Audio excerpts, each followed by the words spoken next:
Amado Mestre Jesus, gratos estamos por estarmos aqui, estarmos bem, com saúde, cheios de vida, para aprendermos na nossa caminhada. Que nesta noite de hoje, Jesus, ao estarmos retornando, que possamos nos fortificar nos seus ensinamentos, que cada um possa contribuir com um pouco do seu saber, com as suas experiências, e assim vamos nos enriquecendo mutuamente. Não somos donos da verdade, mas cada um já vivenciou as suas experiências e assim as viveu de acordo com elas. Mas hoje estamos aqui para aprendermos um pouco mais e ampliar o que já temos já na nossa mente e em nossos corações. Esteja conosco, Jesus, nos auxiliando hoje e sempre, que assim seja. Boa noite a todos, para quem eu não falei. Anderson, meu apoio voltou? Pronto. Gente, hoje está parecendo até que nós estamos no Salão da Fraternidade, né? Hoje não tem ninguém diferente, né? Todo mundo que está aqui são praticamente os médiuns. Noema é de casa, o Jorge também, né? Então, assim, se vocês se sentirem mais à vontade, até por estarmos no Salão da Fraternidade, vamos dizer assim, se vocês quiserem abrir, né, o áudio para fazer alguma pergunta, algum comentário, eu acho que talvez fique até mais interessante a participação, tá bom? Bom, gente, e hoje, como o Léo falou, o nosso tema de hoje é o arrependimento e a redenção, continuando, né, o nosso estudo do Atos dos Apóstolos. E hoje estaremos falando do Atos, capítulo 9, né, do número 1 ao 31. Então, como é um pouquinho extenso, eu resumi aqui um pouquinho, e eu vou estar lendo, pelo menos só para a gente saber do que se trata, para a gente conversar um pouquinho, tá bom? Bom, esse capítulo dos Atos nos fala a respeito de Saulo, um soldado romano que perseguia ferozmente os cristãos. Após a partida de Jesus, sua palavra continuava a ser pregada pelos apóstolos e discípulos cristãos. Mas Saulo queria impedir isso e levar todos presos. Então, ele pediu ao sumo sacerdote cartas de recomendação para as sinagogas de Damasco para realizar suas prisões. Porém, a caminho de Damasco, Saulo se viu cercado de uma luz que vinha do céu e uma voz que dizia: Saulo, Saulo, por que me persegue? E ele descobre que é Jesus e fica cego. Então Jesus pede que ele vá até Damasco. E lá ele fica 3 dias sem enxergar, se interiorizando. Então Jesus pede a Ananias que vá até Saulo para auxiliá-lo a recuperar sua visão. Ananias vai, mesmo receoso, se apresenta a Saulo e diz que está ali a mando de Jesus para auxiliá-lo a recuperar sua visão.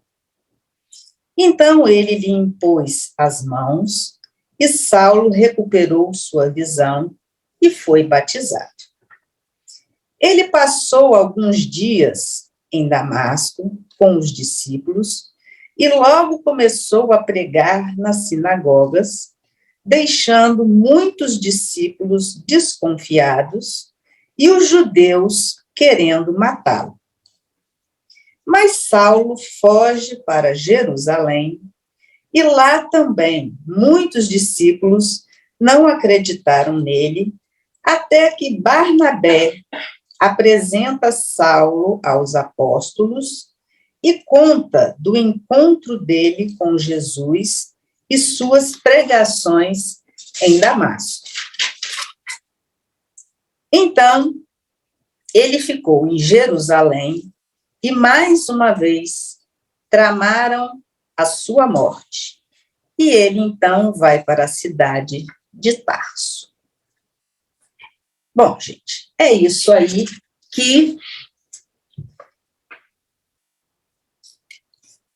está, quem quiser, né, mais detalhado, mas eu tentei resumir o máximo possível para dar um entendimento desse capítulo 9. Então, se a gente parar para reparar, o Saulo, ele era um homem culto e ele tinha suas convicções e vivia de acordo com aquelas verdades que ele acreditava. Mas como as nossas verdades, graças a Deus, são relativas, isso o possibilitou a mudar e abraçar uma nova verdade que ele se identificou. E sua história, nessa história que a gente leu, e no decorrer da sua vida, nos mostra o valor do arrependimento e da redenção. Bem, para a gente começar, todos nós somos falíveis. E aí, se a gente parar para pensar, a gente vai dizer assim também, né? Poxa vida, o que eu fiz, né, de tão cabeludo como Saulo para ter, assim, talvez uma pulga atrás na orelha na questão do arrependimento? Mas todos nós somos falíveis, e todos nós, em algum momento da nossa vida, nós já nos arrependemos de algo que fizemos ao próximo ou a nós mesmos. E o arrependimento, ele é uma reação emocional que podemos utilizar como uma ferramenta para mudar as nossas atitudes. Então, se a gente parar para pensar, se o Saulo ele não tivesse se arrependido, haveria muitas mortes, muitas prisões, o trabalho dos apóstolos e dos discípulos seria muito mais difícil. E fora que ele se tornou um grande divulgador da palavra de Jesus. Então, nada disso teria acontecido, ou mais, né, seria mais difícil, se ele não tivesse se arrependido. Mas a gente sabe que mudar não é fácil. E que a gente precisa de muita determinação. Porque todas as vezes que a gente passa por um processo de transformação, mexemos com os nossos sentimentos. E esses sentimentos, eles precisam ser raciocinados e trabalhados quando são mexidos. E, além disso, existe também um processo de adaptação que toda mudança requer. Então, por isso que é muito importante a gente perseverar e ter fé. Porque é muito fácil a gente falar que vai mudar, né? A partir de amanhã eu não faço, eu mudo, mas se apenas for verbalizado e a gente não perseverar naquilo e ter fé, a gente não consegue. E Saulo, ele foi um exemplo de perseverança e fé. É uma das pessoas, né, um dos apóstolos, que os apóstolos também foram, mas como estamos falando nele, ele foi um exemplo de perseverança e fé. Então, tanto a perseverança quanto a fé, elas precisam andar juntas. Por quê? Se eu falhar, né, se eu não desistir, não, deixa eu organizar aqui. Elas precisam andar juntas, por quê? Não desistir não é fácil. Eu estar ali perseverando é um tanto complicado para todos nós. Mas, se a gente se fortalecer na fé, a gente se mantém mais firme. Então, é por isso que as duas, elas precisam estarem caminhando de mão dadas, para que a gente possa ir se superando naquilo que a gente se propôs, na mudança de qualquer coisa que a gente queira fazer. E assim, gente, como o Saulo, ele teve as suas verdades, nós também temos. Mas a gente precisa ter a consciência de que as nossas verdades são relativas. E que a gente vai estar sempre agregando valores à nossa verdade. Então, toda vez que a gente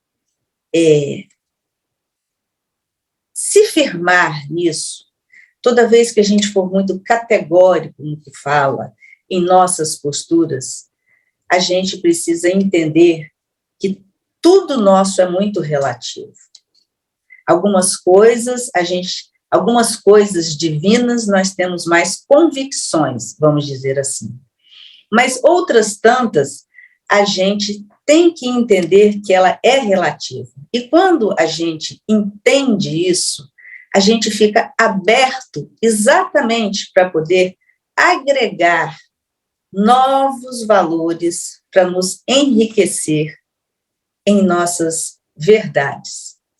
Então, é dizer aquela coisa assim, né? O pau que nasce torto morre torto. Não, a gente não pode usar isso, porque até um pau que nasce torto, ele pode virar uma estátua, ele pode virar um carvão, ele pode virar N coisas. Então, a gente não pode dizer que eu sou assim, eu estou dessa forma. Então, quando a gente se coloca na posição do eu estou, eu me abro sempre para as novas ideias que chegam até mim, e eu preciso estar sempre raciocinando. E o que for bom, eu resgato e amplio o meu saber. Fala, Léo. A gente estava lembrando aqui, Fernando, sobre essa história aí do azeite, né, que tem um ditado espanhol que pau que nasce torto, só azeite com serra. Esse ditado eu nunca ouvi. É porque lá na Espanha, ela perto de Moema tá, do lado. Isso aí tem que procurar o significado disso aí, porque isso aí eu nunca ouvi, viu? Mas como nós somos cristãos, nós estamos aprendendo que a gente vai vivenciando e tem uma oportunidade de mudar a cada vida, então eu acho que esse azeite deve ser as nossas experiências, né, nossas várias encarnações, a gente vai se ajeitando aí, né? Vai escorregando no azeite, né? Exatamente. Mas vamos lá. Então, só aproveitando, né, mais uma vez, gente, hoje eu sou o perguntador, então quem quiser pergunta, manda aí no chat, manda no meu privado, que serei o porta-voz das perguntas hoje, né? Vou organizar e botar aí na ordem que as perguntas forem aparecendo. Então, aproveitando, Fernando, temos uma pergunta referente a isso que você falou sobre nosso irmão Saulo. A pergunta é Você quis dizer, então, quando você falou ali de vergonha, fé, né? Então você quer dizer que a fé de Saulo superou a vergonha que ele tinha das coisas que ele fez? E como que, se ele superou, né, sobre a sua ótica, como que a gente pode aplicar isso nos dias atuais das nossas vidas?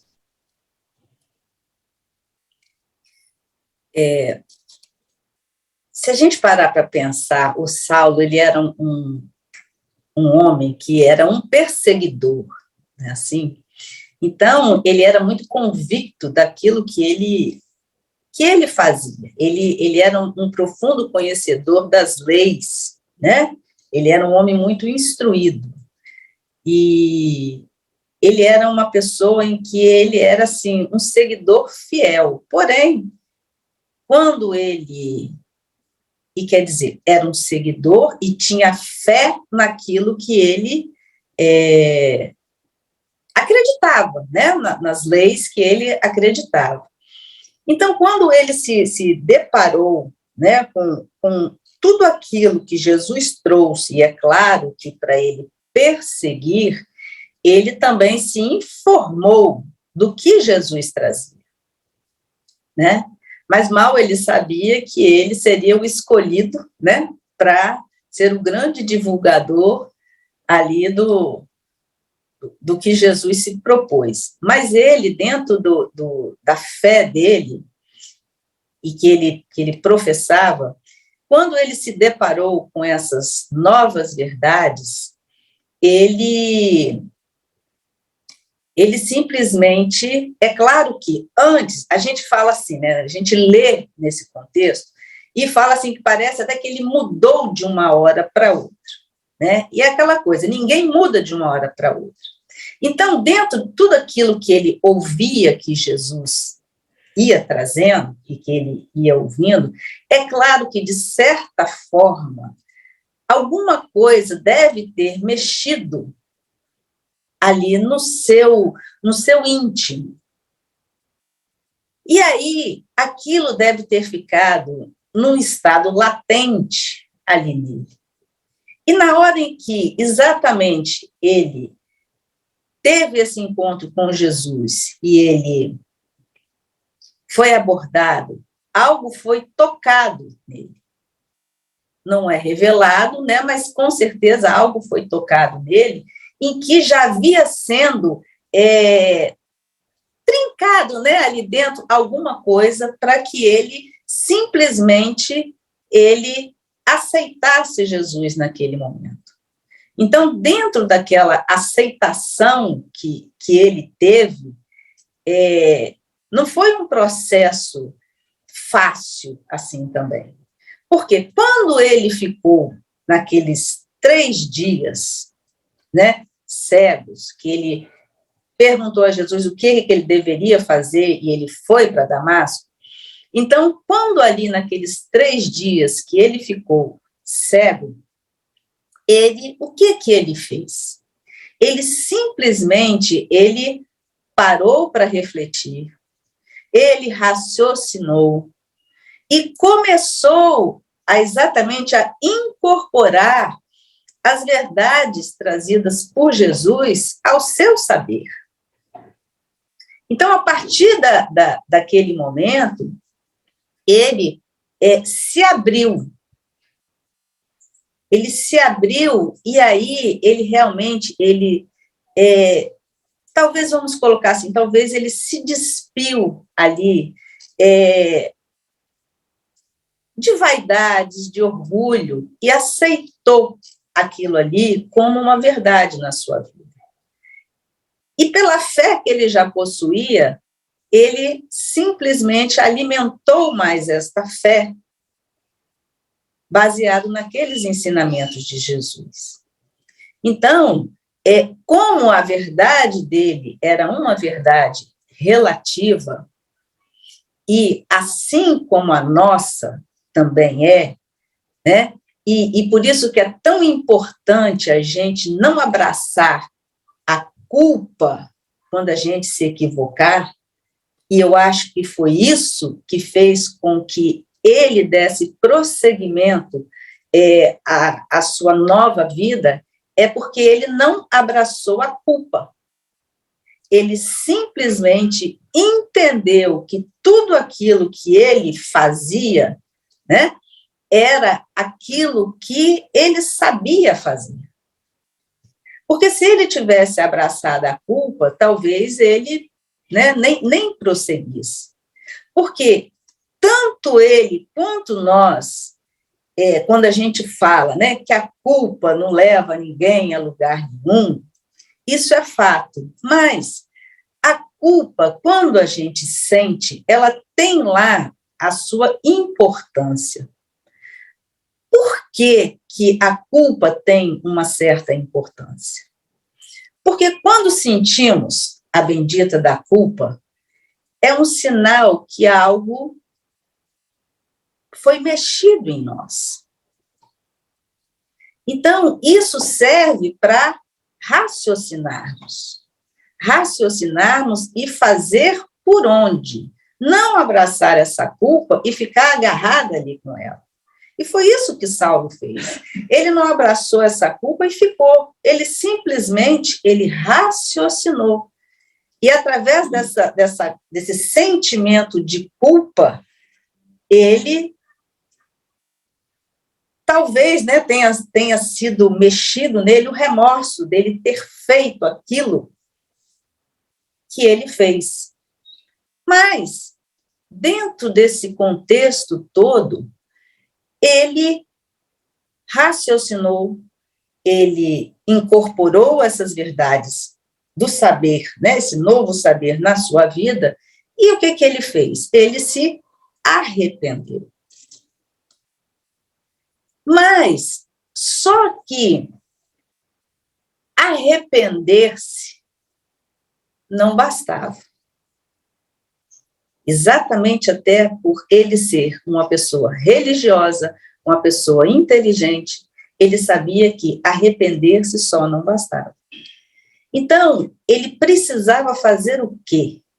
Reparar o mal que ele havia cometido com as suas atitudes, que era a perseguição que ele fazia junto aos cristãos. E ele reparou esse mal, tornando-se um discípulo,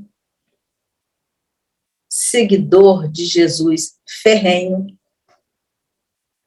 Mas, além disso, teve um porém. Ele também arcou com as consequências dos seus atos. Ele não ficou impune aos atos dele. Por quê? Tudo que a gente lança ao mundo, né, é como se fosse um bumerangue, vai e volta.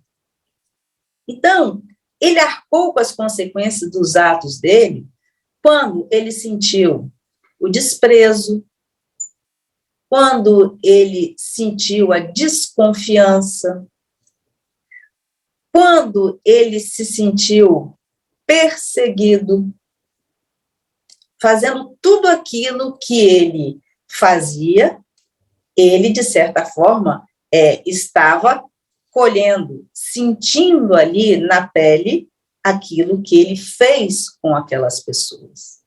Então, ele sabia disso. Eu já te vi, Léo.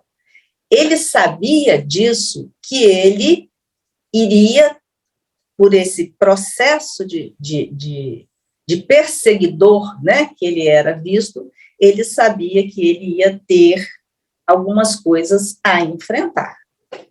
Fala, Léo. Rapaz, transmissão de pensamentos, assim, né? Você começou a falar que a pessoa já brotou a pergunta. O seguinte, como você bem disse, Saulo era uma pessoa pública, então, ou seja, antes de virar Paulo, né? Então, ele perseguia todo mundo, ele tinha as opiniões e ele não agia escondido de ninguém, tornava-se pública. E quando ele foi tocado no caminho de Damasco, esses 3 dias aí que ele ficou, né, com a pausa para reflexão, ele também passou a pregar, né, como você disse, publicamente, e não escondeu essa mudança para ele. Ele, né, se declarou cristão e sentou a pua lá na mensagem de Jesus.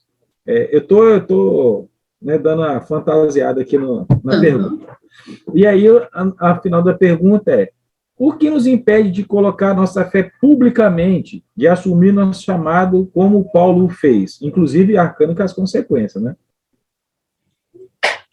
O que impede de mostrarmos a nossa fé publicamente, é isso? Nossa mudança. Eu vou me colocar, né? Estou imaginando aqui a pessoa. Vou dizer no meu caso, por exemplo, né? Virei espírita. Existe a parte da minha família, minha mãe, meus irmãos, tudo evangélico, né? Então, para eles, eu virei seguidor, né, do outro lado lá. Então, muitas vezes, isso pode, de uma certa forma, deixar determinadas pessoas, talvez, intimidadas e assumir publicamente um tipo de uma nova escolha, como Saulo fez, né? Eu assumi. Então, era mais ou menos isso, assim, né? Do que a gente impede a gente realmente dar o testemunho daquilo que a gente acredita, da nossa fé, como Paulo o fez. Eu acho que é isso que a pessoa quis perguntar. Isso também é uma coisa muito individual, né? Porque cada um sente de um jeito, pensa de um jeito, mas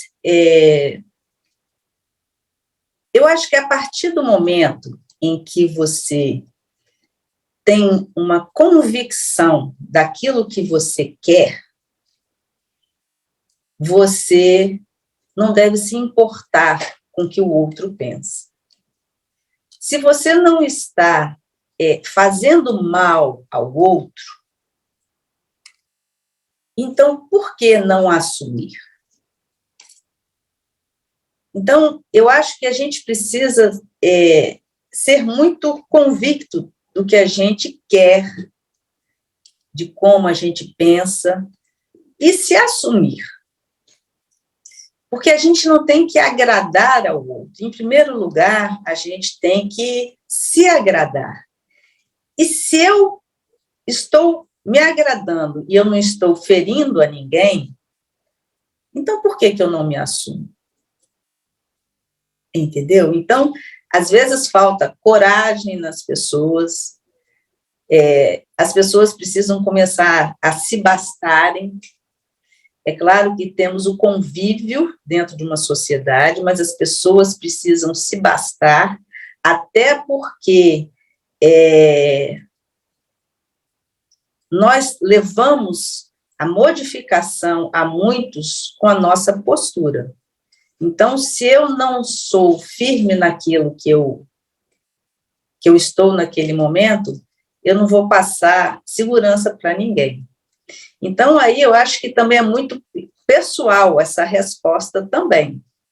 Entendeu, Léo? Cada um vai, de repente, né, ter uma própria resposta.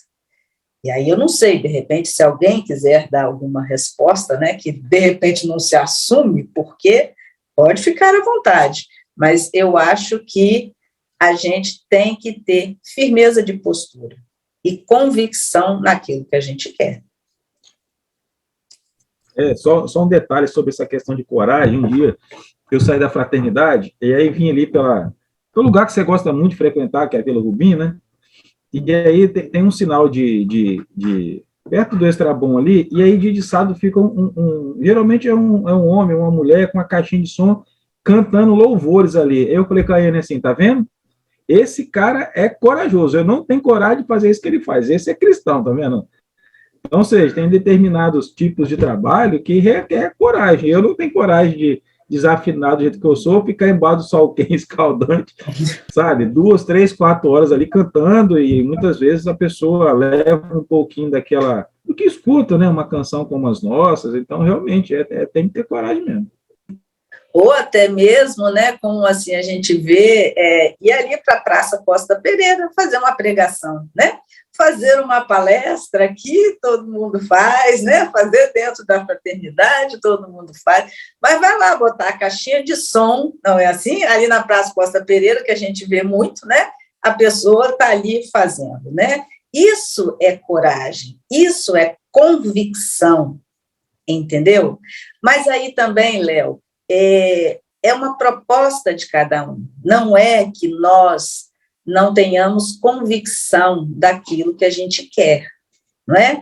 Todos nós aqui, quando abraçamos a doutrina, todos nós temos a convicção, porque senão nenhum de nós estaríamos indo na fraternidade, né? No nosso caso aqui, na fraternidade. Então, todos nós temos a convicção do que a gente quer, mas o propósito de cada um é um, isso aí, né, não tem jeito. Então, a gente tem que aprender exatamente o que? A respeitar como é que diz?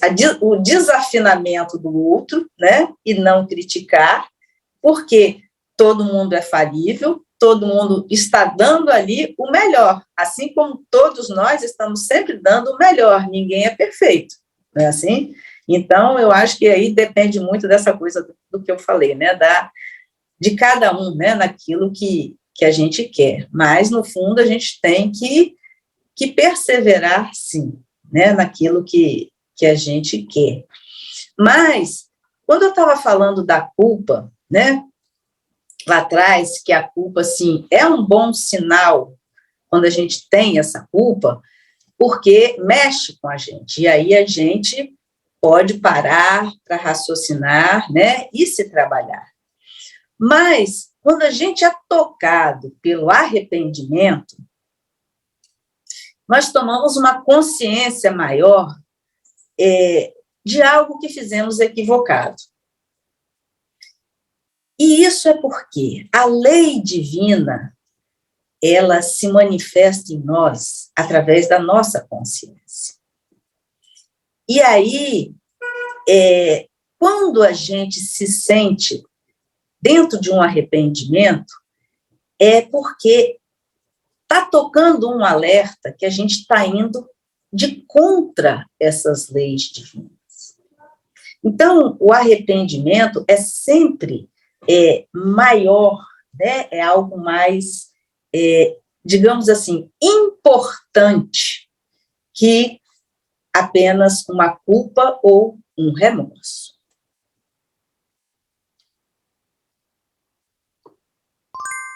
E aí, gente, voltando um pouquinho, né, lá no Saulo, quando ele arcou com as consequências dele, todos nós, no nosso processo de mudança, nós também vamos estar arcando com qualquer coisa que vamos fazer. Mas todo o processo de mudança, gente, a gente tem que entender que vai haver sempre um processo de adaptação nessa mudança que a gente faz em qualquer atitude nossa. Mas a gente precisa perseverar como Saulo perseverou. Porque arrepender só não basta, a gente precisa reparar o mal que a gente, né, proporcionou a alguém ou a nós mesmos, até para que a gente apazigue a nossa consciência. Então,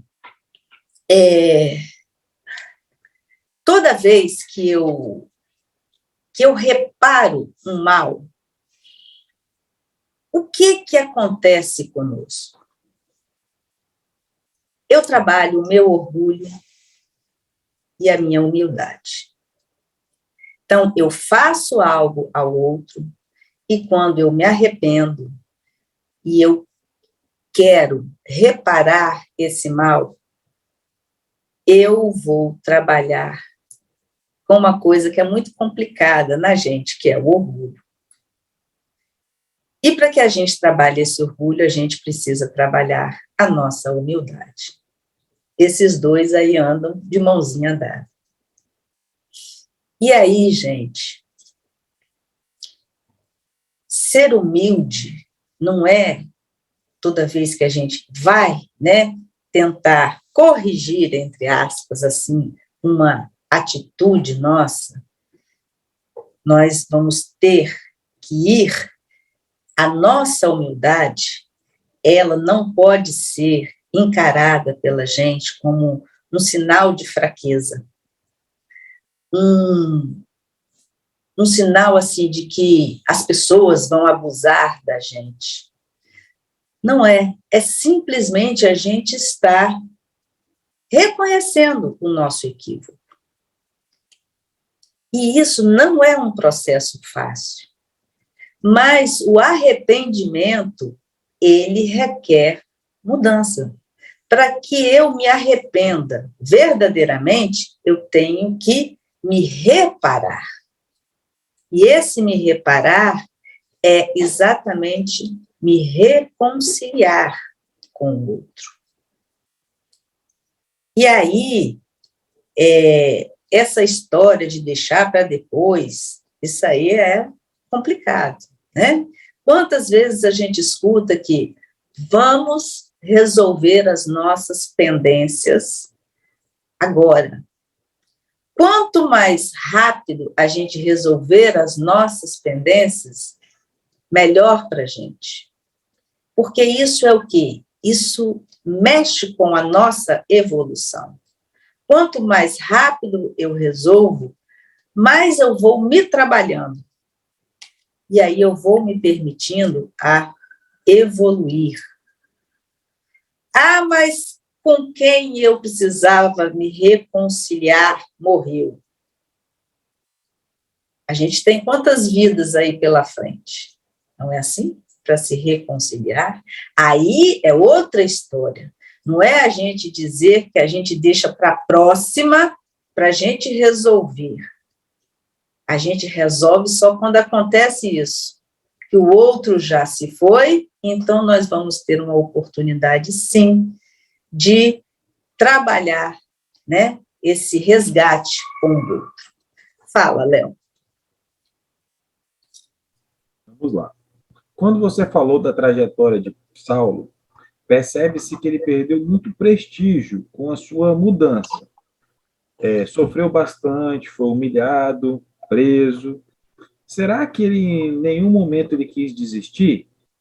O que será que ele viu que compensou todas essas supostas perdas? Saulo é um homem falível como nós, não é? Às vezes, quando a gente ouve, né, esses relatos bíblicos, normalmente não é falar dessas coisas, né, para a gente, que ele pensou em desistir, não é? Mas nós temos que entrar um pouco no personagem, né, vamos colocar assim, e entender que ele é um ser humano, ele era um ser humano que ele tinha todas as emoções nele, assim como nós temos em nós. Então, claro, com certeza que em alguns momentos ele talvez tenha pensado sim em desistir. Por que não? Porque, gente, eles, né, essa turma lá de trás, vamos dizer assim, eles pegaram uma barra pesada. Hoje, nossa barra ainda é leve. A barra deles foi uma barra pesada. Eles tiveram um papel fundamental que foi divulgar, não é assim? O cristianismo, as verdades de Jesus. Então, imagina você remando contra a maré, porque era isso que eles faziam. Eles remavam contra a maré o tempo inteiro. E o que os fortificava era ver exatamente quantas pessoas que se juntavam a eles, que mudavam de ideia, né? Aceitavam Jesus, mudavam as suas atitudes. Então, isso fortificava eles. Mas não só Saulo, todos tiveram os seus momentos de angústia, com vontade de desistir, com certeza. Se hoje nós, com tão pouco em relação a eles, né, fazemos, quantas vezes a gente tem, talvez nem seja vontade de desistir, mas não persevere da forma que deva perseverar. Quantas vezes a gente se deixa levar pela preguiça? de não querer ir, de não querer fazer, né?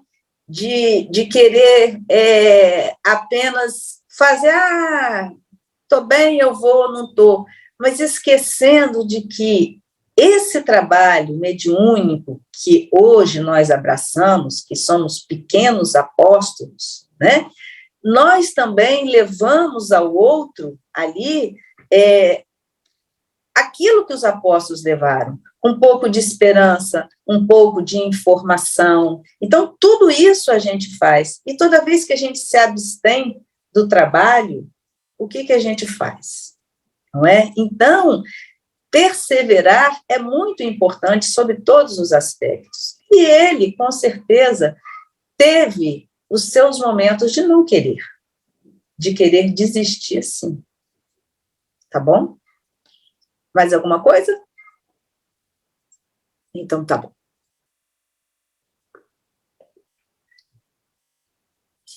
Então, gente, a gente trabalhando esse nosso orgulho e nossa humildade já é, digamos assim, um caminho andado para trazer para nós as modificações que a gente precisa. É fácil isso? Claro que não. Mas eu preciso agir, não deixar para depois. Agir sempre. Então, a gente não tem que ter vergonha, ou às vezes até mesmo se punir, como às vezes muitos fazem, de praticar atos, às vezes, que não são tão bons, não são tão perfeitos. Mas o importante é que a gente, quando se flagrar, ou quando bater e doer, raciocinarmos para buscarmos as mudanças que a gente precisa fazer. Porque a vida, ela sempre nos oportuniza com experiências para a gente se modificar. E aí, o processo da mudança é individual. Não tem como a gente dizer que haja dessa forma ou de outra. Cada um vai agir de acordo com aquilo que ele escolher melhor como uma ferramenta que ele poderá usar para poder trabalhar essa sua mudança. Mas uma coisa que é muito certa é que dentro de qualquer receita, de qualquer ferramenta que cada um for escolher para trabalhar na sua mudança, é que precisa de perseverar e ter fé. Essas duas são imprescindíveis para que a gente trabalhe e se mantenha na mudança que a gente escolher para a gente fazer. Então, gente, a mudança que a gente faz na nossa vida, não necessariamente ela tem que ter um arrependimento. Nem sempre a gente muda porque a gente se arrependeu. A gente muda quando a gente observa, a gente muda observando, né? Olhando o nosso próximo, entendendo que ele é o nosso espelho, porque o que eu enxergo nele é aquilo que eu estou, né? Tenho, ou já esteve comigo. Então, só um momentinho, Léo. Então, quando, por exemplo, eu olho para o Léo, né? E acho o Léo um egoísta. Então, eu só reconheço aquilo que eu conheço, né? E aí, quando eu olho o Léo egoísta, será que não é o momento de eu estar me vendo egoísta também? Ou reconhecendo que eu tenho o egoísmo em mim e que eu preciso trabalhar? Então, o próximo vai ser sempre o nosso espelho de cristal, porque toda vez que eu ver algo nele que não é tão bom, eu preciso olhar para mim e descobrir também se eu não tenho isso e trabalhar isso comigo. Fala, Léo. A pergunta é: Saulo, por um tempo, ficou cego e Ananias o auxiliou a recuperar sua visão. A partir daí, ele nunca mais enxergou o mundo da mesma forma. A pergunta é: onde nós podemos buscar auxílio para curar nossas cegueiras temporárias?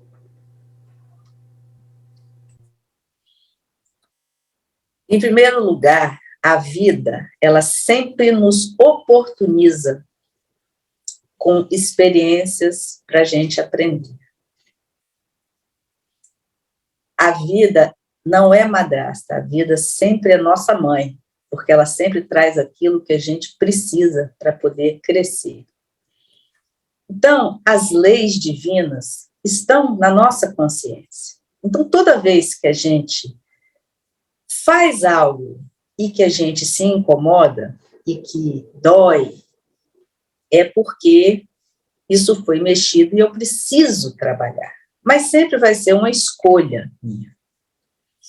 Mas, fora a vida que traz a nós os aprendizados, nós temos amigos, nós temos literatura, nós temos o outro que a gente pode se espelhar de querer fazer ou não fazer. E seria muita injustiça divina somente aquela pessoa que é culta, né? Aquela pessoa que lê, que tem acesso à informação, se transformar. Não. Todos nós temos a capacidade de nos transformarmos pela própria circunstância nossa, dentro do nosso processo reencarnatório, que a gente se programou.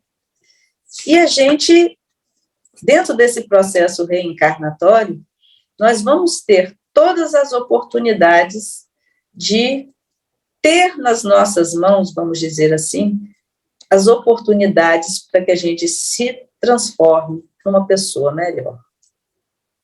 Então, sempre haverá oportunidade da nossa vida de mudanças. Tá bom? Mais alguma coisa? Não? Tem sim, eu estava tentando me tirar eu mesmo do mundo, estava difícil. Vamos lá. As mãos que matavam, a partir da mudança, passaram a curar, levar alívio, né, essas almas perdidas e sem rumo. Isso também está ao nosso alcance? Léo, deu uma zoeira, tá uma zoeira aí no seu coisa. Repete para mim. Você está no mudo ainda, hein? Estava tentando mudar. Melhorou? Tá do mesmo jeito, mas vai. Parece um barulho de um liquidificador ligado. E agora, melhorou? Aí melhorou. Então tá bom. As mãos que matavam, a partir da mudança, passaram a curar, levar auxílio, né, levar conforto, né, tanto aquelas almas que estavam perdidas e sem rumo. Se Paulo conseguiu, nós também temos, isso está ao nosso alcance? Com certeza. Se a gente parar e nos observar, hoje nós estamos muito melhor do que a gente já foi ontem. A gente não vai lembrar de outras vidas, mas a gente sabe que a gente nunca regride, não é assim? Que por mais as vezes que ainda não estejamos tão bem, nós já fizemos progressos. E nessa própria vida nossa, nós já fizemos progressos. Se a gente parar para ver, nos analisarmos quantas coisas a gente fazia, deixou de fazer, ou fazer em menos vezes, então, nós fizemos progressos e vamos continuar a fazer. Só que, o que acontece? Existem propósitos que todos nós precisamos, muitas vezes, traçar para a gente. E não é só propósitos materiais, mas propósitos espirituais, né, de melhoria nossa íntima. Então, é claro que o Saulo, ele tinha uma proposta muito maior, né, que Jesus delegou a ele. Mas, dentro do nosso tamanho também, nós temos as nossas propostas. Mas a gente só cresce traçando metas para a gente. Então, não é só esperar. Eu também preciso trabalhar para me tornar uma pessoa melhor. Então, o Saulo, ele fez isso também. Ele se trabalhou para se tornar uma pessoa melhor, uma pessoa que... E é claro que ele, assim, dentro do que ele vivenciou de perseguidor, ele passou, né, a ter uma nova visão do mundo e ele se dedicou. Então, ele traçou para ele um propósito de querer melhorar como pessoa e ajudar a melhorar o próximo. Então, nós também podemos fazer isso, não só no intuito de nos melhorar, mas também auxiliar o nosso próximo. Então, o propósito de crescimento, todos nós temos em nós. Agora, basta querer fazer. Não adianta sentar e esperar. O que Deus me reserva, qual o meu propósito? Não, vamos fazer, vamos trabalhar. São nas pequenas coisas que a gente cresce e a gente aprende a fazer as pequenas coisas para fazer as coisas maiores. Ninguém vai dar saltos. Então, é devagarinho a gente fazendo que a gente vai crescendo e vamos chegando ao nível do Saulo, quem sabe um dia na nossa vida. Tá bom? Mais alguma coisa?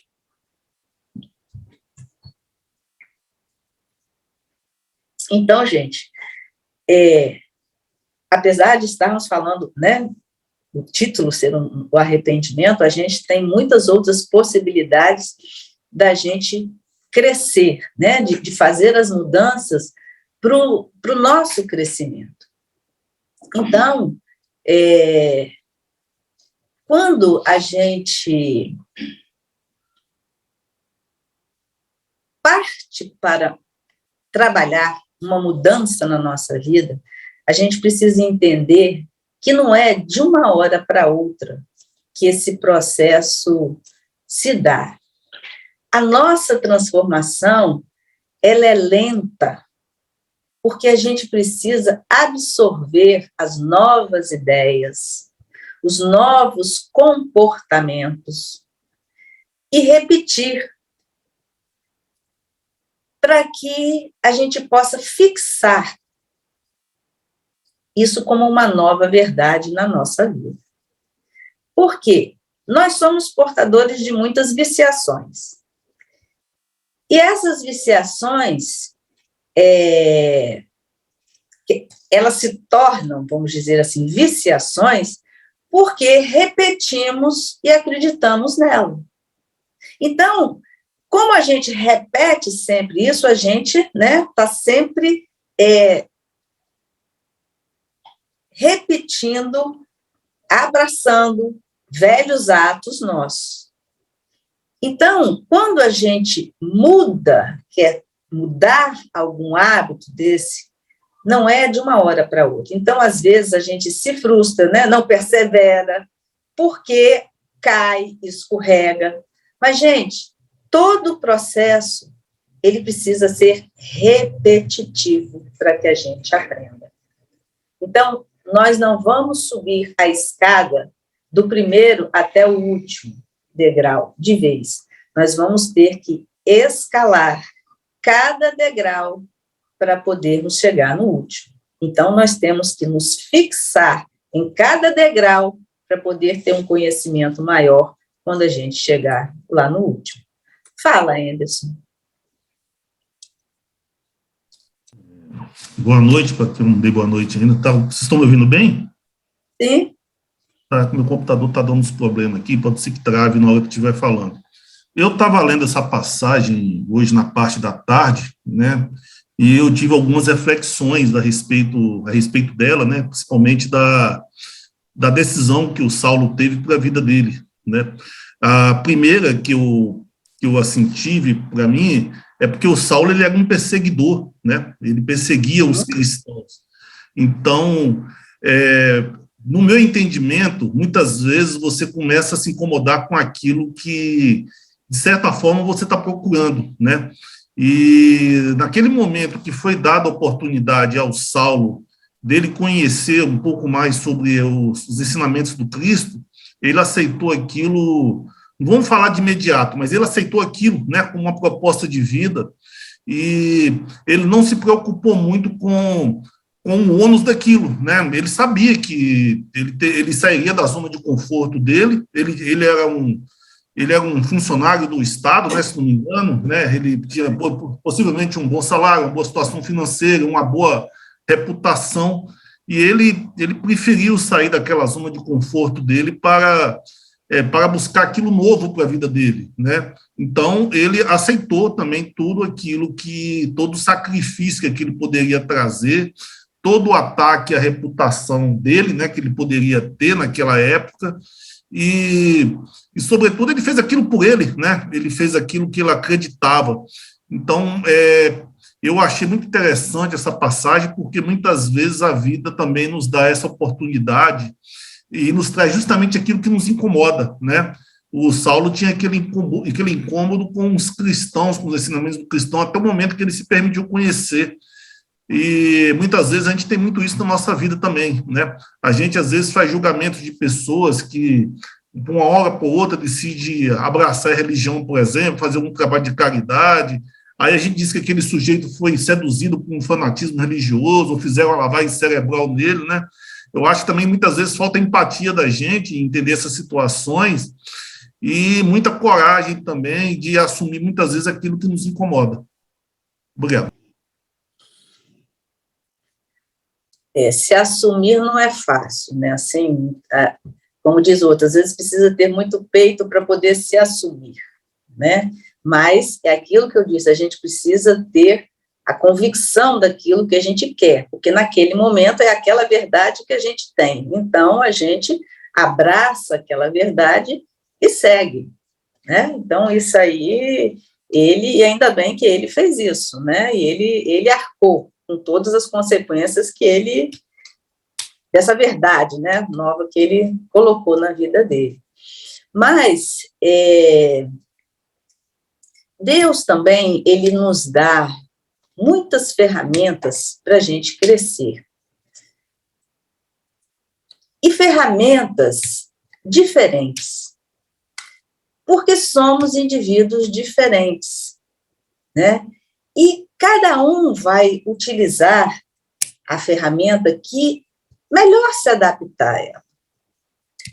E isso é amor e respeito que Deus tem para conosco, né? Uma outra ferramenta, como até Anderson estava falando, uma outra ferramenta que, se a gente parar para pensar nessa passagem de Saulo, é o bem. O bem que ele fez ao próximo. Porque toda vez que a gente utiliza essa ferramenta do bem, nós vamos extinguindo em nós as nossas más tendências. E com isso, quando a gente faz o bem ao nosso próximo, a gente vai estar minimizando os nossos próprios problemas, as nossas próprias dores. Às vezes, né, a pessoa fala assim, porque ele fez, isso é problema dele, não fui eu que fiz, mas eu vou ser sempre um coadjuvante na vida do outro. Então, se eu não posso e não devo julgar, então, uma atitude cristã minha seria minimizar a dor desse nosso próximo. E a gente minimiza fazendo o bem, sem olhar a quem. Né? A N pede tanto, né? Ela levantou a cabecinha. A N pede tanto, né? Vocês são um grupo que são tocados constantemente com pedidos de ajuda ao próximo. E muitas vezes passa batido, não só em vocês, mas há muitas outras pessoas. E fazer o bem é algo que se torna natural quando a gente tem o desejo verdadeiro de auxiliar.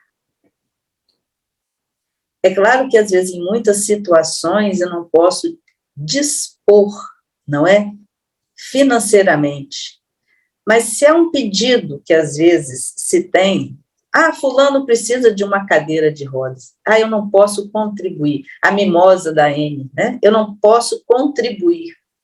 Mas, será que pelo menos eu elevo o meu pensamento, peço a Jesus que nessa campanha, ou dentro do que, né, está sendo pedido, eu possa elevar o meu pensamento, emanar vibrações positivas, para que aquilo que está sendo pedido seja conseguido. Então, nós podemos fazer o bem de muitas formas, mas o que a gente não deve fazer é se eximir de fazer o bem. Por quê? A gente não ouve essa máxima que o Espiritismo gosta de falar, fora da caridade não há salvação? Então, fazer o bem é algo que nos faz bem, que eleva o nosso espírito. E isso é algo que Jesus ele trouxe com seus exemplos para a gente. Então, estamos num processo, né, de estudo, de palestras, onde sempre é trazido a nós, ao nosso entendimento, o valor, né, da caridade na nossa vida. Então, para que a gente mude, a gente precisa exatamente usar todas as ferramentas que Deus trouxe para a gente. Observar, ter a dor, ter o arrependimento, sentir culpa. Tudo isso ainda faz parte, porque ainda somos falíveis. Mas que a gente não se esqueça que o bem é uma ferramenta maior para a nossa própria transformação interior. Então, que a gente coloque a mão na massa e se permita a crescer de uma forma menos dolorosa na nossa vida. Então, gente, era isso que eu tinha para trazer para vocês. Se alguém quiser fazer mais uma complementação, fique à vontade, porque era isso que eu tinha para trazer. Se ninguém tiver mais nada, eu agradeço a vocês pela contribuição que vocês deram, que a gente possa refletir um pouquinho isso, que a gente não precisa ter arrependimento na nossa vida, né? Que a gente possa estar de olhos bem abertos para tudo que chega até a gente. Tá bom? Querido Pai, agradecemos mais uma vez por todo o aprendizado aqui nos trazido, tudo aquilo que nos permite uma reflexão sobre nossas vidas, sempre buscando nossa melhoria, buscando nossos momentos felizes aqui na vida, nosso autoconhecimento e tudo aquilo que nos aproxima da nossa fonte, que é o Pai. Então, que possamos sempre estar atentos a tudo aquilo que a vida nos traz, todos os sinais que ela nos dá, e que, na maioria das vezes, possamos reconhecer esses chamados e aceitá-los como um desafio, como uma bondade de Deus em nossas vidas. Esteja sempre conosco, que assim seja.